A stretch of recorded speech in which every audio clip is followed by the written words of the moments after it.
We might get started, and we'll also be recording the event as well.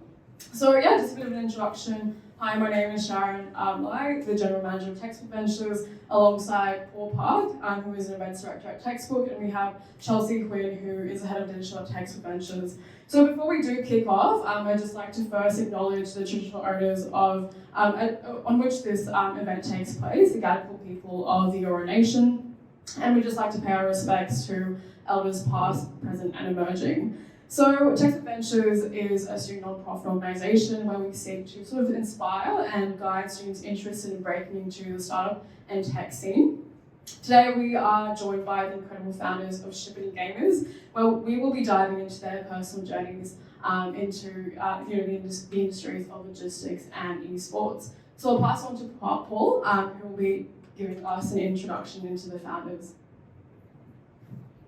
Yep, thanks Sharon. So to my right we have Rob Hango-Zada, co-founder and co-CEO of Shippit, which he founded with his university mate back in 2014. Today, Shippit provides online retailers a shipping software platform with multi-carrier technology. It takes care of its users' shipping and delivery, fulfilment and optimization, and their customers' post-purchase experiences. Thousands of retailers across the Asia Pacific use Shippit. This year, they completed a $65 million Series B raise. Yeah. Riad Chikhani, co-founder and CEO of Gamurs Group, which he founded when he was just 19 years old back in 2014. Today, Gamurs Group runs esports, gaming, and entertainment publications that attract 55 million monthly readers and provide clients with a range of advertising solutions. Last month, Gamurs Group closed a $12 million Series A raise. Needless to say, you are both founders and leaders of now hugely successful companies that continue to grow. Obviously, though, this wasn't achieved overnight. So I want to ask you both, when did you decide that creating a startup, with all the uncertainty and risk, was what you wanted to do? And did the desire to become a founder come first, or was it the passion for the problem and the market opportunity? Rod? Oh, me? Okay. He was holding the microphone. All right. Can you hear me in the back? Good stuff. So, deciding to go all in, right? So that's the big question. I think Will and I had always kind of thought about starting a business together at some point in our careers, but when we were at uni, we had a little startup, not us, we didn't have one, we were across a little startup that kind of was founded by a couple of guys that were a few years ahead of us at uni. It was called Atlassian, I don't know if you've heard of that. So, when they were sort of asking for interns to join their business and kind of offered sort of grad roles, etc., we always thought, who'd take the risky path and go join a startup or go join corporate and learn. So we went down the corporate path. I joined a company called Procter & Gamble. I started my career out in Asia, and then I moved over to Unilever later in my career. Will did a similar thing, but he went and joined Deloitte, and then ended up at PwC, but in between helped Ubank, or an NAB, start up their sort of consumer banking offering, Ubank. So we kind of spent probably 7 or so years in our sort of professional careers learning how corporate works. And then we got bitten by the bug of a real big problem in the industry that we didn't think anyone was solving. So we started our business whilst we were working full time. And I think we had a little bit of a chip on our shoulder because we didn't join that little startup that a lot of our friends did and sort of did pretty well. But we were really enamored by the opportunity or the problem that presented itself. So we kind of looked as consumers at our own experiences. So Will was getting a vacuum cleaner delivered. This is the story that we kind of always go back to. He wasn't at home when the delivery driver tried to deliver it, massive vacuum cleaner. He told the delivery driver to just leave it on the doorstep. They obviously couldn't do that. They had to take it back to the depot. He couldn't pick it up from the depot. He had to call the retailer had to call the courier called the retailer back, retailer called him as a customer, drove his car into the city and got the vacuum cleaner delivered to his office at PwC in the city. Had to pay for parking. Mailroom guy got angry at him because there's a massive vacuum cleaner in his tiny mailroom, and he just was like, what the hell? On the flip side, I just moved into a new place. My wife is working from home as a freelance designer. and she'd get a lot of manuscripts delivered via registered mail. And we'd get all these delivery slips, and we didn't know whether it was the new homewares that we bought or a manuscript that she was getting. And I was the chunk that would go down to the post office every Saturday morning, and I'd be standing in line to receive 3 manuscripts rather than 3 things that were bought online. And we started talking about this over a beer, and we started thinking, well, e-commerce is supposed to grow, right? Like, it's going to be a big thing. There's all this investment being poured into kind of like, that top of the funnel to get you to buy stuff. And the moment you click that buy button, there's a really shitty experience that underpins everything. So we got really passionate about that problem, and we started to try and solve it. And as we got deeper and deeper into understanding the problem and understanding how big the opportunity was, we absolutely got bitten by that conviction. And so when we left our jobs, we were probably at the height of our sort of early careers. We were on pretty good paths, earning pretty good money, and to turn that down and go work on our own idea with like no money, no salary, and no potential prospect. And at that time, we hadn't raised any capital. It was a pretty big risk. But the conviction in solving a big problem was what drove us. Well, yeah, thanks for that. So I think you mentioned you've always had that kind of idea that in the future you like the idea of having a startup and having your own company, right? Riad, do you have anything to add? Yeah, I think the founder journey for me came a bit differently. I was quite fortunate on my journey. I actually started my first business when I was 14.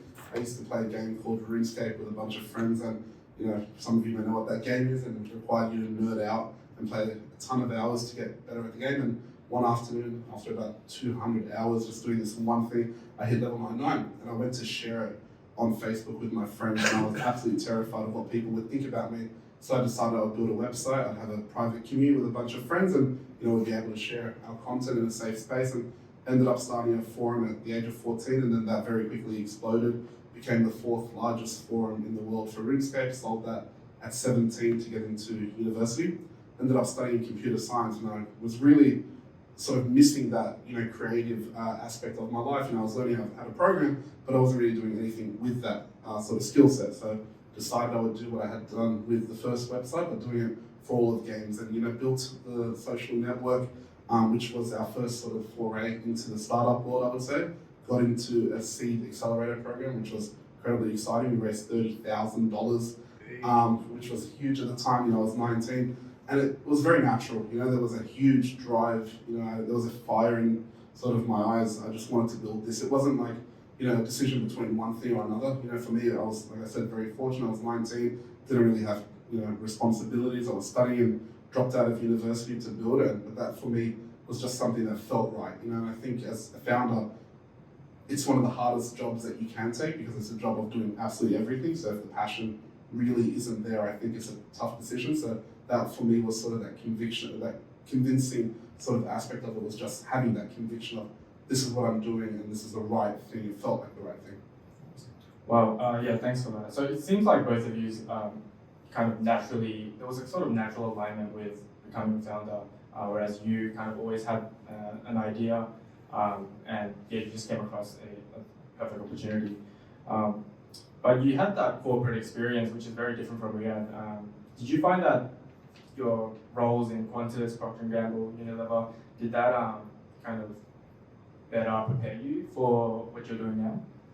Yeah, it's interesting. Will and I talk about it all the time. I spent the first part of my career sort of learning how to work and how to work in big businesses. So we got good exposure into business processes and kind of what good looks like. I think we also saw the flip side of the frustration of not being empowered to create change. Large corporations mean you're stuck in meetings, aligning people around aligning them and having a pre-alignment session before you align them. And kind of one of the ultimate sort of meetings that I had in my career was I was sitting in a room with 20 really talented people. They'd gone to uni, they'd studied, they got great jobs, they're doing really well in their careers. We were sitting in a room and we were debating a communications sort of briefing document that we were going to send to a creative agency. And I looked around me and there were 20 amazing people and talented individuals sitting in this room. And we got stuck when we were writing this media brief around the communication objective for the year. So was it going to be to delight a consumer, or was it to inspire a consumer or to satiate the consumer? And I sat there with my head in my hands thinking, God damn it, there's 20 brilliant, talented people sitting here to shift, what an objective could look like that a media agency is going to look at for all of 10 minutes. And something wasn't right in that value equation. So what exposure to corporate kind of did for both Will and I is it kind of really prepared us to look at what building a great company could look like, but also what things we should absolutely avoid. Will got exposure quite early in starting up a business within a large corporate. So his experience at Eubank proved to him what it looks like as a team to kind of rally together around a common problem, to do all the things that you wouldn't necessarily do because it's not in your job description, and kind of hustle to get numbers into the business. And he really got bitten by that, and I got enamored by the same thing.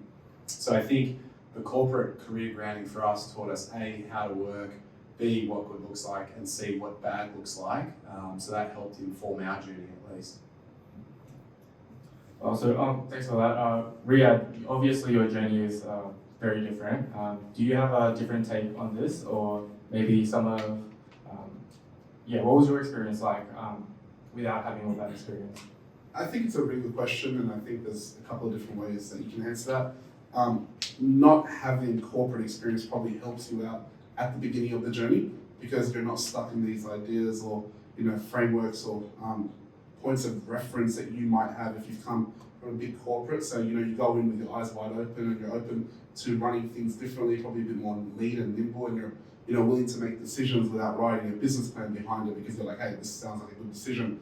So there's a lot of value in doing that, and being a 19-year-old with no job experience, that's the only way that you sort of know how to run. You're not inclined to write a document, you're inclined to build something, test it out, break all the rules of the playbook, and then go and say, okay, well, that worked, that didn't work, and then just move very quickly. But on the flip side, if your business actually succeeds and your startup starts employing people and you don't know rules about, or the laws regarding employment and things like that, it becomes a bit of a learning curve that you need to address and overcome. And so I think there's benefits and negatives. I think there's definitely, it's probably more ideal to have experience, to actually help you on the journey of building a business. Otherwise, you're literally learning everything as you go, which was the case for me, which is great. I'm not complaining about that. But so there's value in working under somebody to see how that operates, how, certain protocols that you must follow. But, it is what it is, I'd say, in our case. And I think, I learned along the way as well as I could. I had,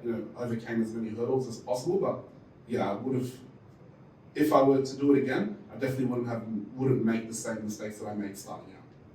Yeah, if I were to put myself in your shoes, I would feel pretty at 19, pretty cocky, confident, especially coming off your success in RuneScape. Was that kind of your attitude? Personally, I feel like I would be feeling pretty good about myself.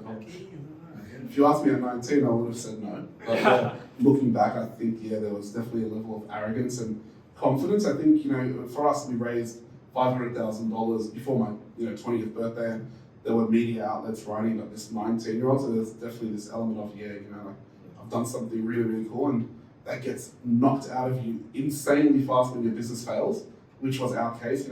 Our first product, the social network, went absolutely nowhere. We spent probably $250,000, $300,000 off the $500,000 that we raised, building this technology that, whilst it was great, was useless and had no real application in the market. And so you very quickly realize that vanity metrics are not helpful. Most people, I guess, derive a lot of their confidence early on when they don't know what they're doing from vanity metrics. And so, yeah, I'd probably say that was knocked out of me very fast.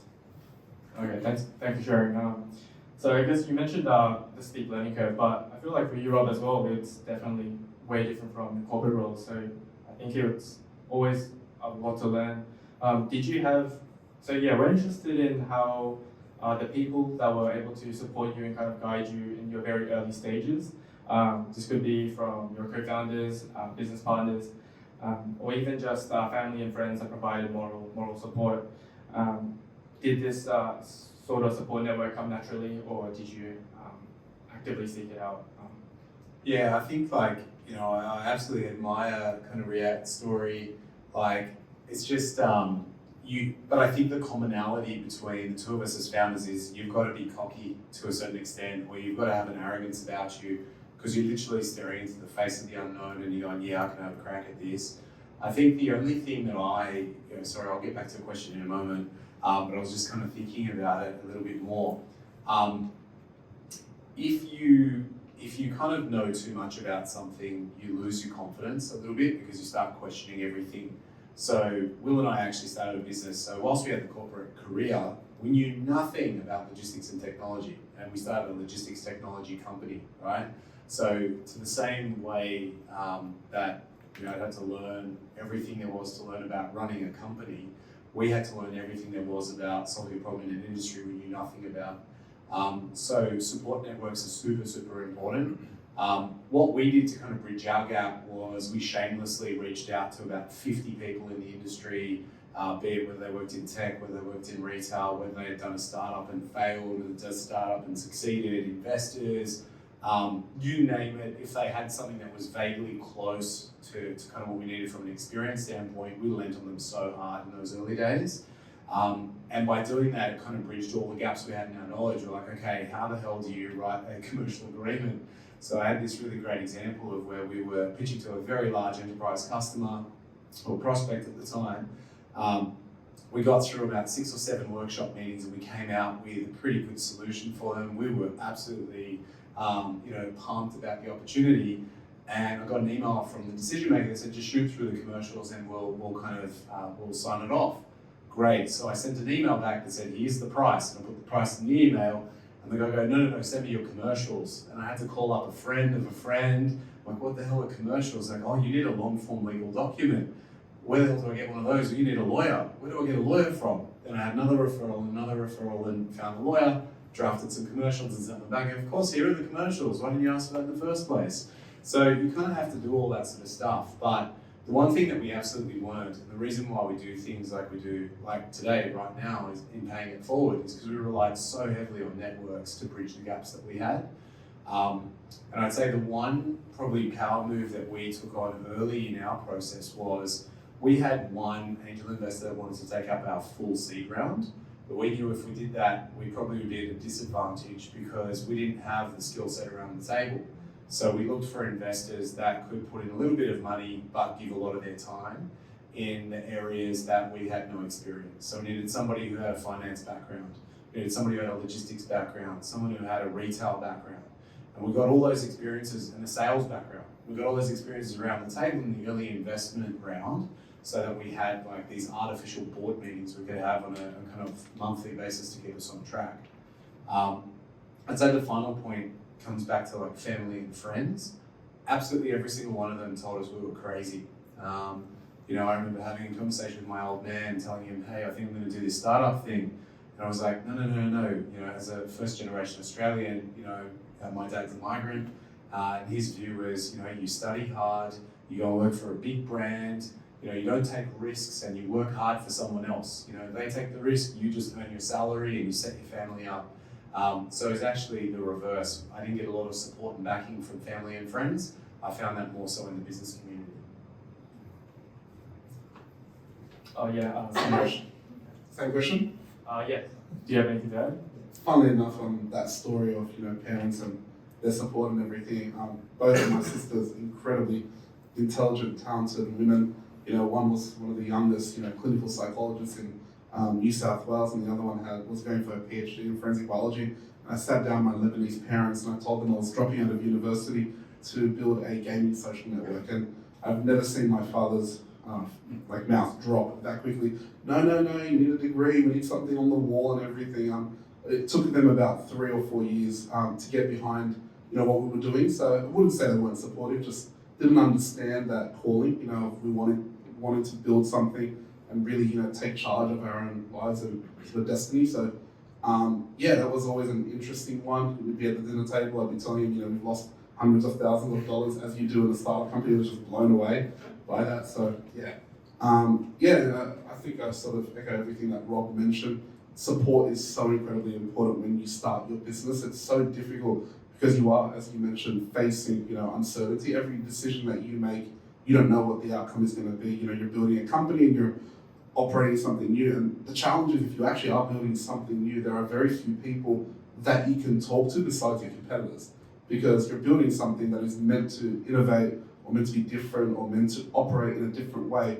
You have some data points that will be true, but the rest of it is like, hey, I'm taking a crack on building something. So when it came to media, most media companies, if any of you read the news, you'll see don't make any money. And so the idea of building a profitable media business for everyone, including investors early on, was like just challenging. It was going to be something that, was nearly impossible, and that you had to generate revenue through building products and everything. Our journey was full of ideas and different products that we had built that had, failed. And it wasn't until 5 years into the journey that we turned over our first dollar of profit, and everyone was like, oh, I wasn't aware that you'd become profitable off this media business thing. And, it just required sort of pushing the boulder up a hill, I guess, in order to build a profitable business that everyone thought you couldn't do. And so for us, that was one of the biggest challenges is, you have to rely on people for advice and mentoring, but it's also it's not biblical, you have to make your own decisions and you have to take your own risks, which, hopefully will pay off. It's like the Airbnb story. Everyone thought they were mad, they were nuts for what they were building. Now they have one of the largest companies, in the world. So I guess you take it as. I think I just add to what Riad's saying, like the lack of ability to lean on people that have gone there before you, like you just can't find them. If you're innovative, you're literally doing something no one has really done before.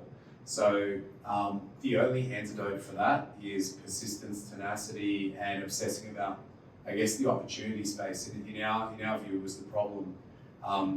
Growing up alongside different founders, started their journeys at the same time. The differentiator between those that succeeded and those that failed was that the ones that succeeded pivoted many times along the way. Like it just talks about failure. If you fail once, like failure, I talk about as like it's a terminal state. You only fail once you actually give up. Whereas if you have a mild failure, so you launch a product and it doesn't work, you haven't failed yet because you have to keep trying again.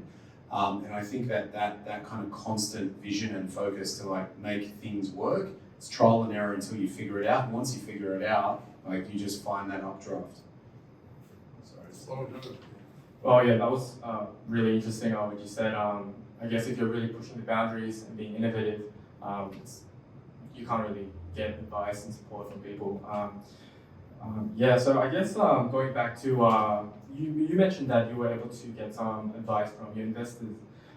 So in terms of fundraising, during your early stages, how did you go about this? What was your experience, some of your challenges, and could you please share a bit about that? So the startup scene in 2014 was very different to what it was today.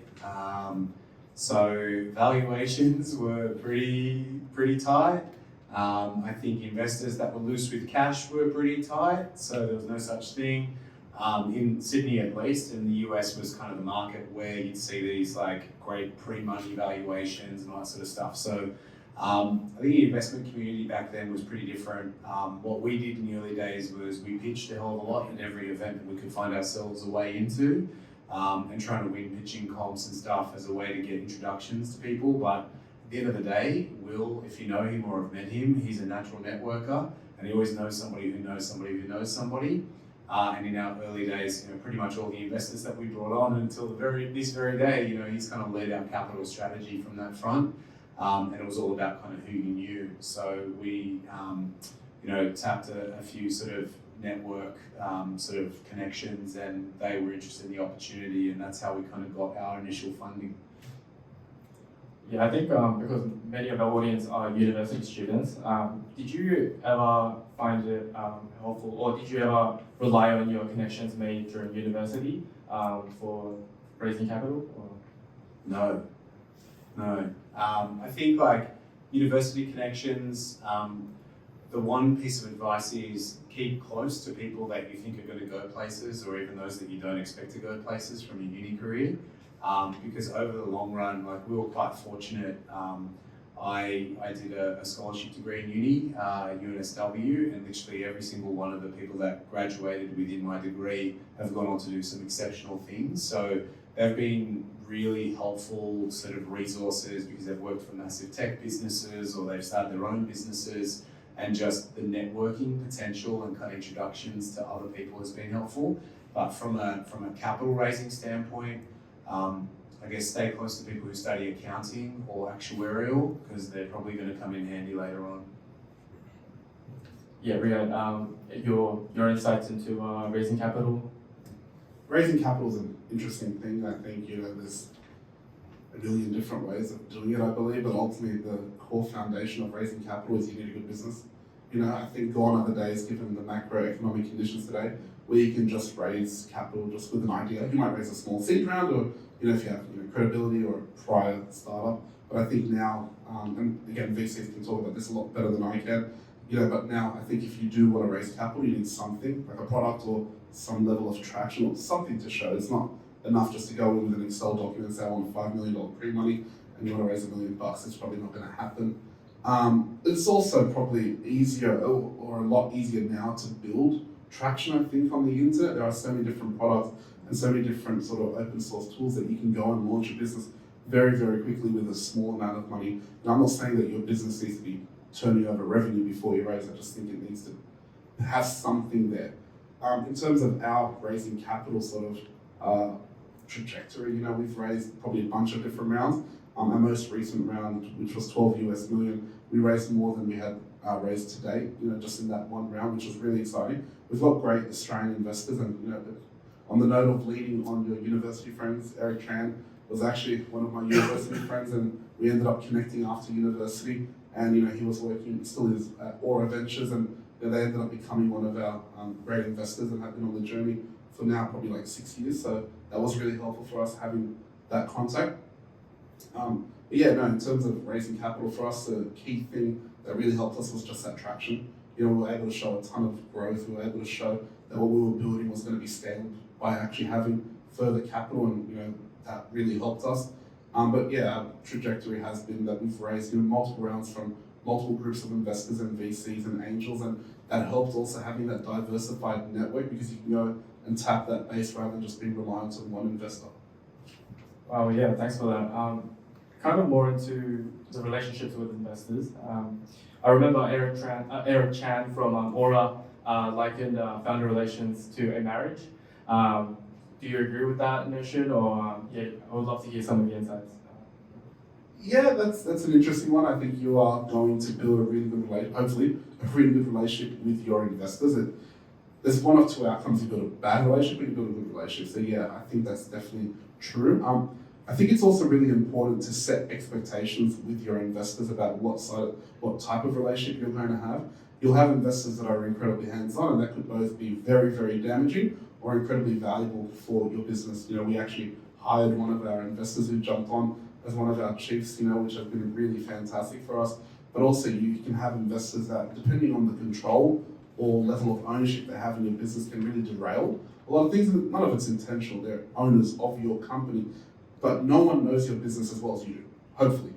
So if you're running the company, the data that you present to your investors is going to be so limited to what is actually going on. So their input should be limited to potential advice or really good questions that help you think about what it is that you're doing.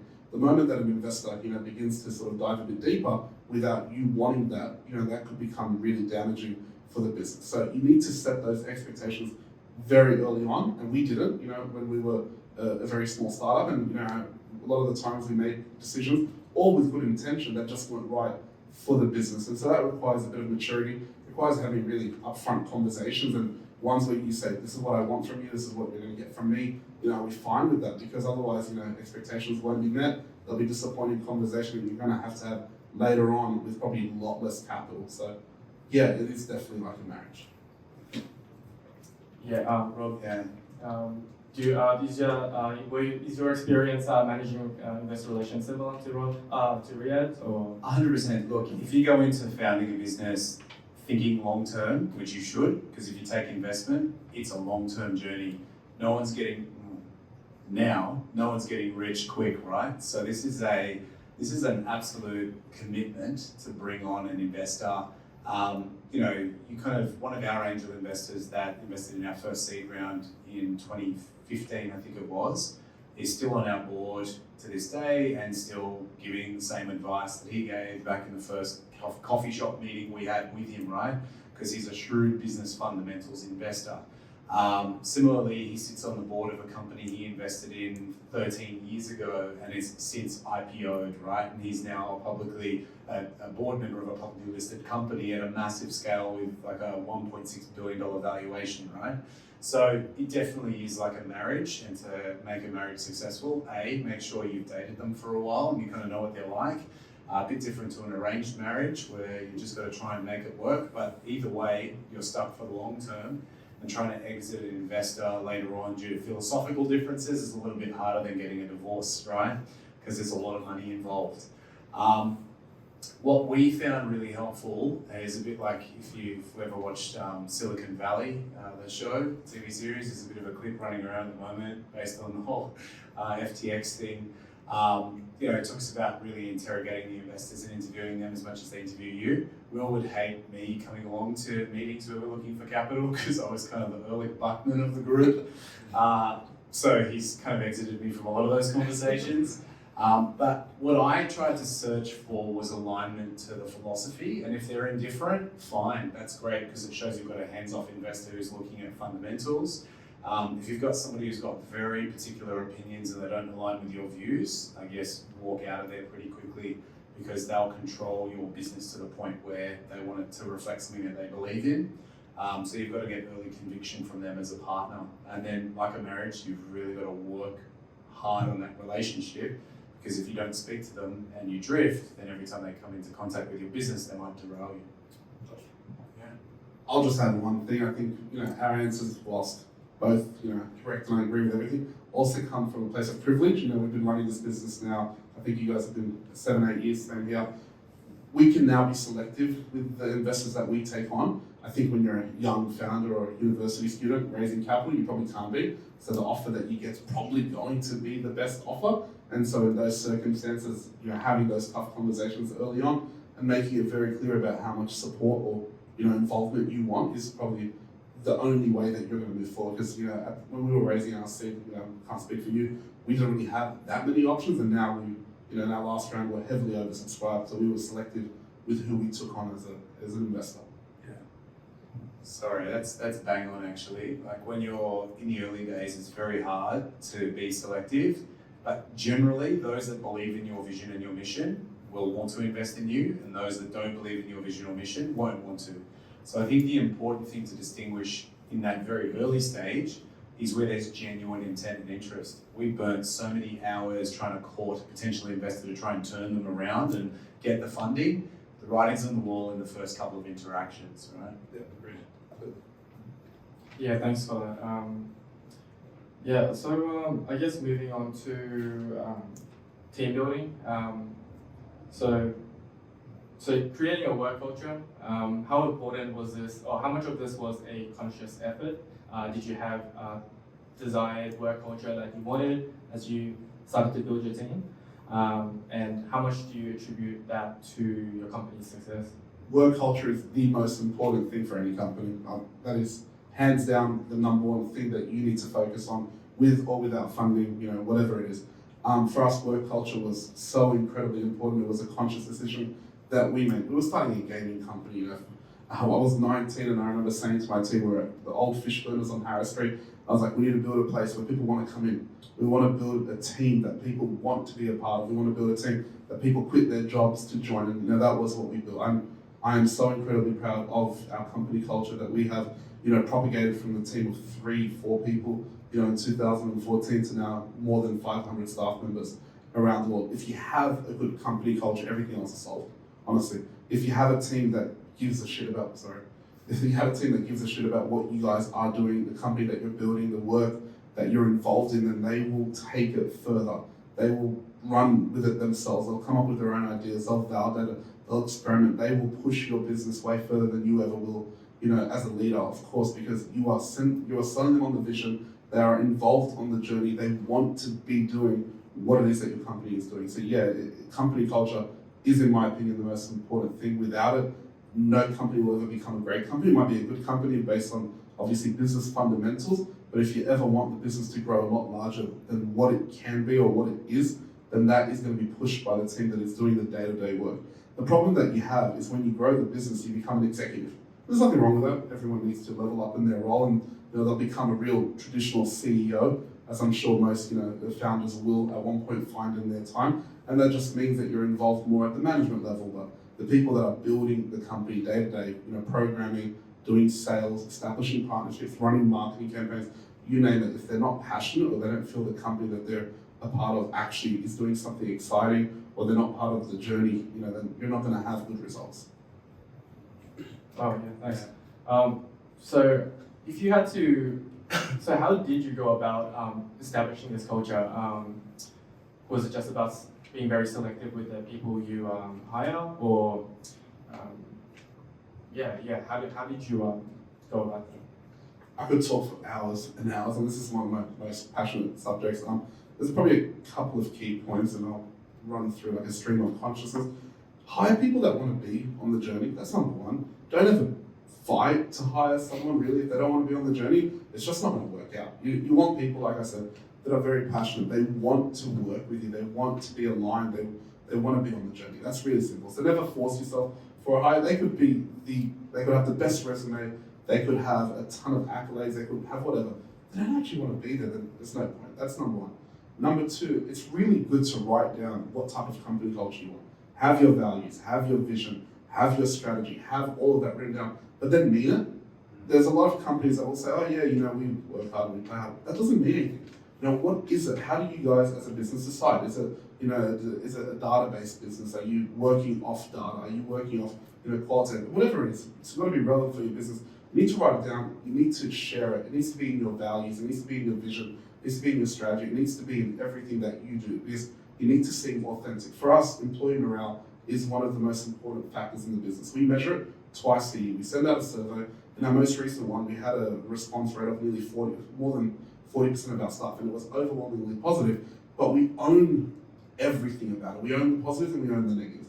And we're open about it with our staff. We tell them what we're doing well at, what we're not doing well at, and how we're going to work on that and what that means to them. And they love the authenticity. If you're just telling your staff, oh yeah, we're a great company to work for and we have A, B, and C, it's not really going to mean anything. You have to actually show what effort or what initiative you are making in order to improve the place that they work for. And also, a lot of the perks also really help is actually allowing them to build their career around their life. And so we have a ton of those, like unlimited paid annual leave, 6 months fully paid paternal leave, remote working capabilities, career development, and employee assistance program. The list goes on and on to ensure that staff members can actually be on the journey with us for 5, 10, 15 years. Well, yeah, thanks for that. Rob? Yeah, I agree wholeheartedly with everything Riad said. Culture was imperative for us at the very beginning. We had like a no dickheads policy very early on in our careers, our founding journey. And it was really important that we were values driven. So when we were 3 people with the idea, we kind of sat down and defined our values almost equally as importantly as what your business is going to be about. It's how you want people to feel when they work for you and the type of people that you want to attract. But what we found probably later on was the purpose of our company was probably the most important thing. And we only really defined our purpose very clearly. Like we always had a strategy and a vision, but the purpose is why people wake up every day and come to work. And when we defined that about 2 years ago, it was something that just lit people up and got them fired up to work for you. And then it's also something which transcends the internal culture of your company and attracts the right customers, attracts the right vendors, and it gets everybody singing from the same hymn sheet, so it makes your work easier. I think to Riad's point, as you sort of grow your business and if you're successful, you do become more of an executive if you're lucky enough to get there as well. And so you don't get to drive and influence that behavior on a daily basis, So you need people that eat and breathe it. And what we found really effective is defining your values and putting them on the wall is one thing, but then also making sure people understand what it means. Like one of our values is to play the straight bat. Does that mean I come in and I tell Riad I love his shirt or I hate his shirt? Or does it mean I talk openly about what my fears and concerns are for the business? Creating psychological safety within the company is important. Training, educating people on how to live and breathe your values becomes important. Hiring, and very importantly, managing people based on your values is critical at scale. Well, so as the company expands, you get more team members. It's impossible for you to do what you were doing before when it's a smaller team, right? Yeah. So you found that training and managing based on values, that's helped. Yeah, absolutely. You know, once your business gets beyond about 20 people, your culture is not your designed culture anymore. Culture creates itself. It's like a petri dish, right? So you've got all these different personalities, and if you let the wrong people into your business, it destroys your culture.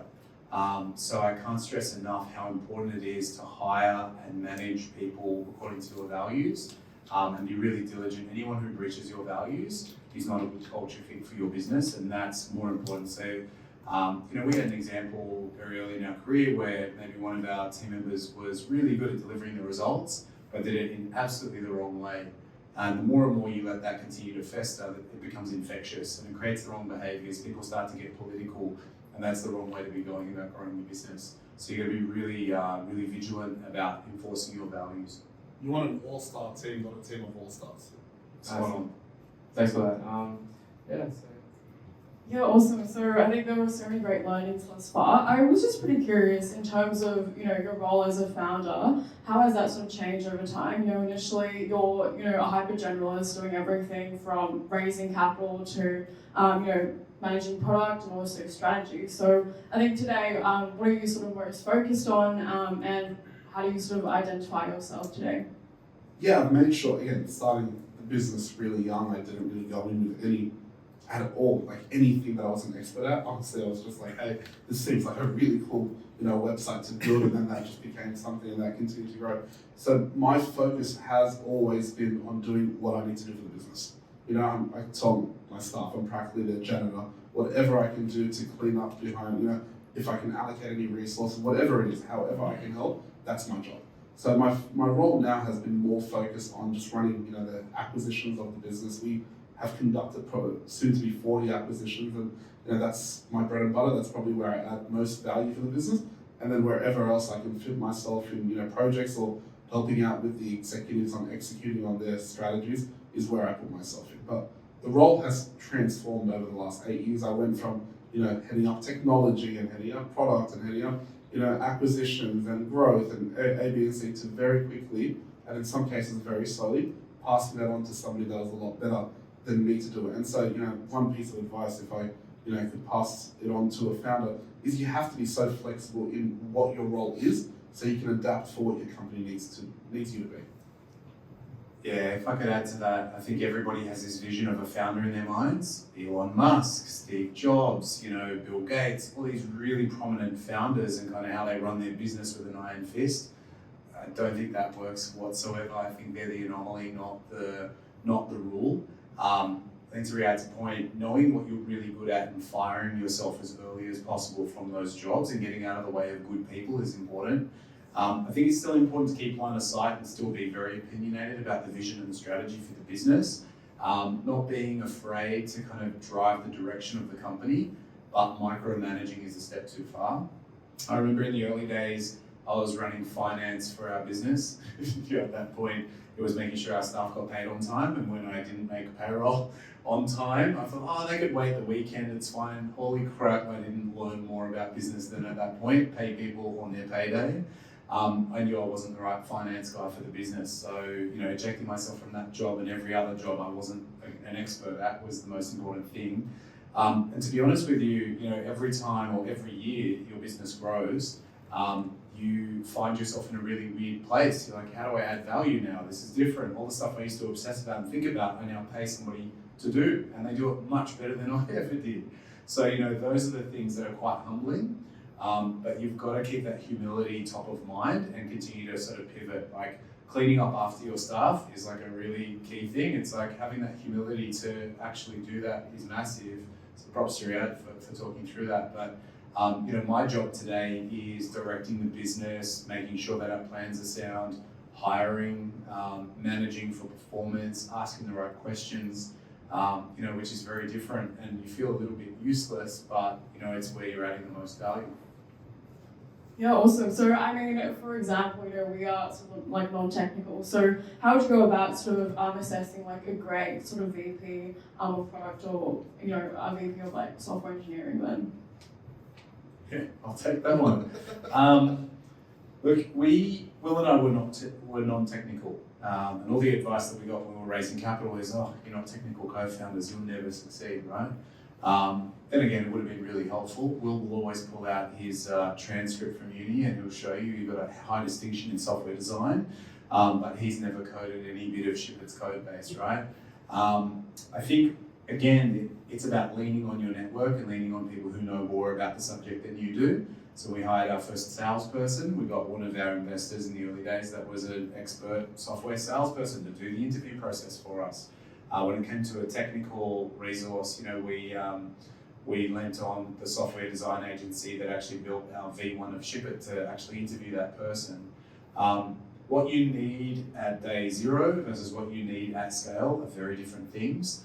I recently hired a chief product officer, and what I looked for was somebody who could take my vision and translate that into a strategy and then execute on that.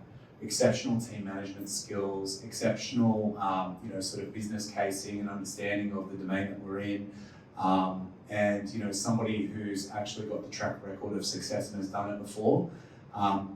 It's a double-edged sword though. People who've done it before versus people who don't have the experience, you've got to look beyond their credentials and look to what the core of what drives them is. So we've spent a lot of time thinking about executives or leaders in the space that can actually build a team and know the importance of culture. Because if you've got somebody who's the whiz kid, all-star, doing everything and being everything to everyone, they won't really succeed in your business. The only thing I would add is everything that Rob said, spot on. But philosophically, when you're in charge of hiring, the best sort of way I look at it, and this again, it's really important to view it in the lens relevant to your business, is hire fast and fire fast. Obviously, treat the staff member with the dignity and the respect, and make sure you have the right hiring processes and protocols. But your business is operating with people, and you need to make sure that you have the right people in the roles, and you can't waste your time with the wrong people in the roles. So make sure that you're able to always handle that and manage it appropriately. Yeah, thanks for sharing that. I think also in terms of the early days, I'd love to hear more about the micro failures that you experienced, as well as some of the successes, for example, the rebranding of Shippit, and also with Gamurs now, it's such a large online media company for esports and gaming. So we'd love to learn more about those challenges that have really shaped your founder journey. Where do I start? There's hundreds of failures. Probably the biggest failure that we had was this idea that what the market was telling us wasn't the truth, which you need as a founder. Ultimately, if Airbnb was sending out surveys asking, do you want to stay at a random stranger's house? Everyone would have said no. And then now, that's a multi-billion-dollar business. And so we were asking people, did you want a social network for gamers? And everyone was saying no. And we're like, they don't know what they're talking about. We're going to build it and they're going to come. And then after 10 months of trying to essentially beat that dead horse, it wasn't working. We finally had agreed that that was a failed business plan. And for us, it was very humbling. It was, the whole thing that we raised capital of. It was essentially the whole business that we had been building. We had to lay off half the team, and that was a very, very challenging time. But we pivoted. We asked the few hundred monthly active users that we had at the time, what were you doing on the website? And they said, we're looking for people to play CSGO with. I was like, okay, that's interesting. There's actually something here that they're using it for. They were looking for people to play Counter-Strike with. And we decided we would build a platform that would cater to people that wanted to find other people playing Counter-Strike with. And we built that platform. It took us a couple of months, but we wanted to make sure that that actually worked. And so we went out, we looked in the market, and we saw that there was another company doing Counter-Strike player finding. And we're like, hey, we'd love to partner with you or buy you. And they were like, yeah, we're happy to sell. And so we bought that website, we launched it, a month later, and that exploded. And so we just started following the data. We were like, hey, this is what's working, this is what's not working. Let's try to do more of the things that are working. Let's drop the ego. Let's leave the ego at the door. Let's cut the crap. We don't know better than the market. The market is telling us what the problems that they're facing are. Let's give them our own idea of what that solution is. Let's not tell them what their problem is if there isn't a problem. And then that's what we did. Since then we've acquired nearly 40 businesses. We've grown from no users, a month in 2016 to now north of 50 million. And that was because we followed what the market was telling us they were interested in, and we just solved that problem in our own way. And that's what built, the company today. Yeah, you can't build something great without failing a lot along the way. I think what Riad talks through is like the pivot, right? The art of the pivot that I talked about earlier. Obviously, not knowing anything about logistics and retail, we were bound to get it wrong. When we started the business, we thought we needed to recruit a whole bunch of drivers and riders, so we're already starting to plan out, okay, how do we recruit them? Oh, we'll go down to marketplace and anyone on a bicycle, we'll hand them a flyer and all that sort of stuff. That wasn't the case and it didn't work. And we kind of failed a lot in our sales pitches and all that stuff. But we started out as a 3-hour delivery company. So Shippit's whole thing at the beginning was never miss another delivery. You could schedule a delivery between 7 a.m. and 10 p.m, 3-hour windows, you could reroute it and reschedule it. Holy shit, did we not understand the unit economics of that model. We didn't understand, I guess, how non-scalable that solution was. And as we started pitching it to the market, we launched, we built this product, it was amazing. We didn't know anything that was going to fail at that point. We thought we were onto a winner because it resonated and everybody thought it was a great idea. But I remember we got our first couple of customers and we'd invested all of our personal money into building this business. So we were quite excited to see the numbers start ticking over. And we're integrated into this toy company from out Western Sydney, and they do pretty good. So they told us that they sell about 1,000, or they do about 1,000 orders a month. So any given week, there's a couple of hundred orders. So we were live for 1 week, and our delivery option was there in the checkout. No sales. Okay, all right, we'll wait another week and see what happens. The next week, we waited again. 1 delivery got booked. And we're like, hey, happy days, we've got something here. And we rang up the customer, we said, look, how's your business going? Oh, we're killing it. We just had a toy sale, it was amazing. We're doing about 300-400 orders a week. I'm like, well, I got 1 delivery out of all those orders. Why was that? And then really understanding that we were only showing up for a very, very tiny fraction of customers that happened to be based within a radius in Sydney that qualified for our delivery. And we were $30 a delivery, so it was pretty expensive. So very quickly we learned we needed to pivot and we created a multi-carrier shipping platform. And thankfully, as we did that, we then found ourselves a massive market problem, which we could actually solve in a very different way. So we changed from never miss another delivery again to, remove anxiety and ship joy to your customers. And we found ourselves more in that B2B space. Yeah, no, that's great to hear, and it does seem like you are constantly reiterating and refining the product as well. I think we'll just sort of go into our final section of the panel, which is sort of advice for aspiring entrepreneurs. And what advice would you give to your former self when you look back, sort of in retrospect? Don't build a social network.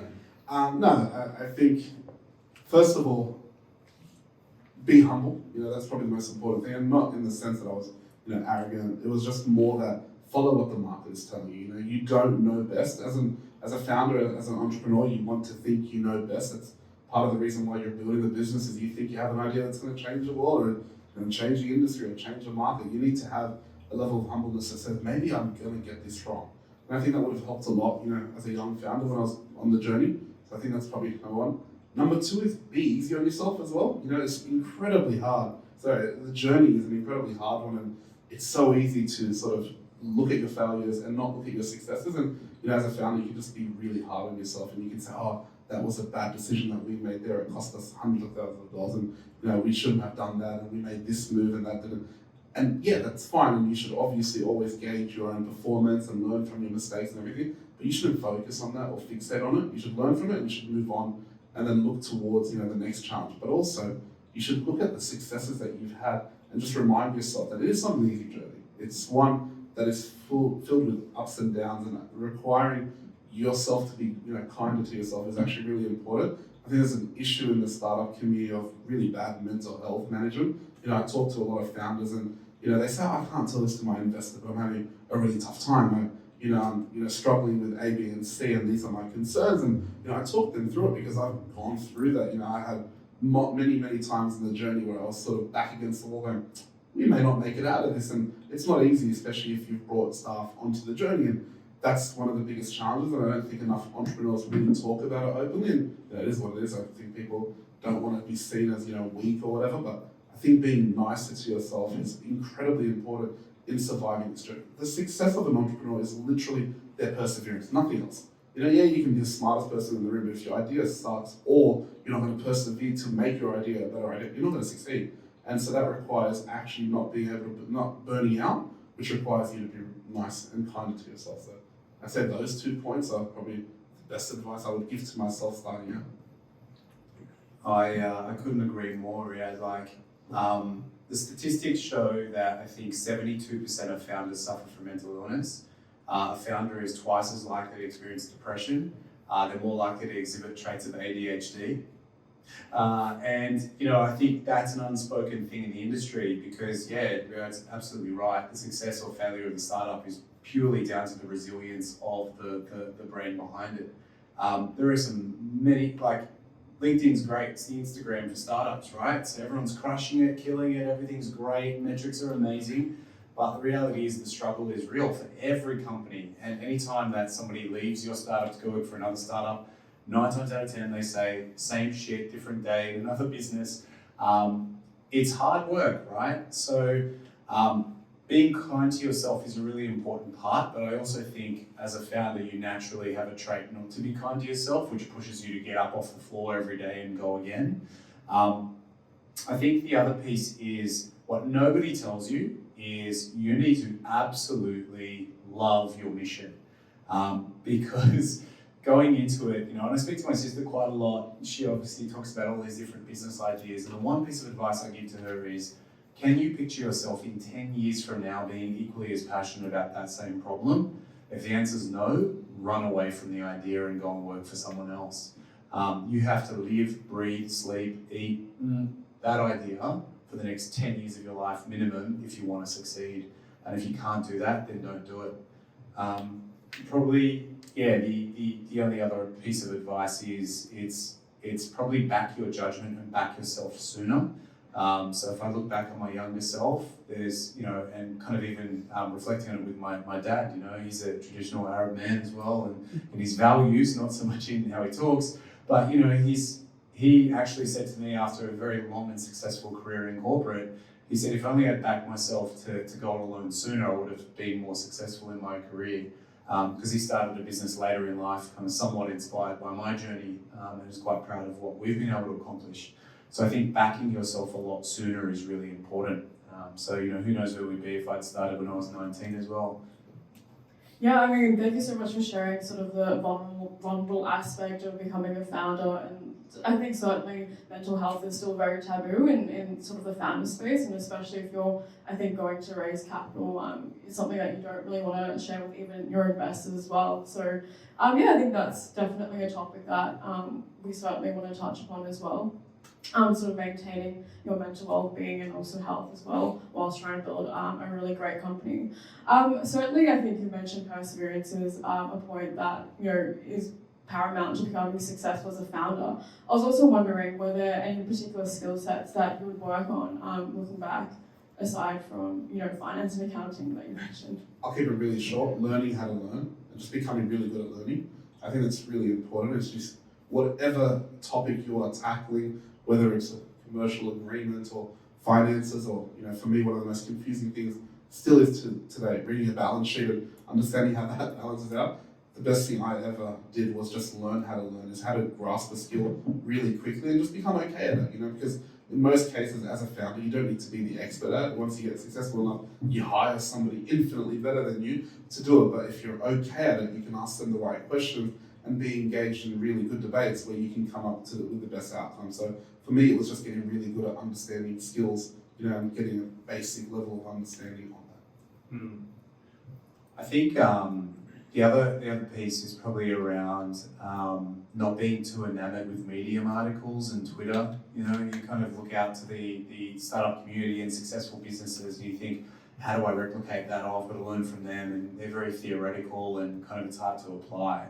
And you see the problem for a lot of founders is they kind of fall into this trap of benchmarking themselves against a lot of these companies that are well out of their league. I think it's really hard, everything's relative. So understanding who your peer set is and who you should be learning from, I think is equally as important. So learning how to learn, but then also knowing who your trusted advisors are and should be, and bridging your knowledge gaps. You will never have all the answers. Be comfortable in solving big problems and know who you can lean on to help you solve those problems, I think would be the other piece. Yeah, awesome. So, thank you so much for sharing sort of your insight to a founder journey as well. Certainly made this session incredibly informative and incredibly enjoyable for us as well. So, just a big thank you to Rob and Riad for your time today, and for you guys for coming along. And that sort of wraps up today for us.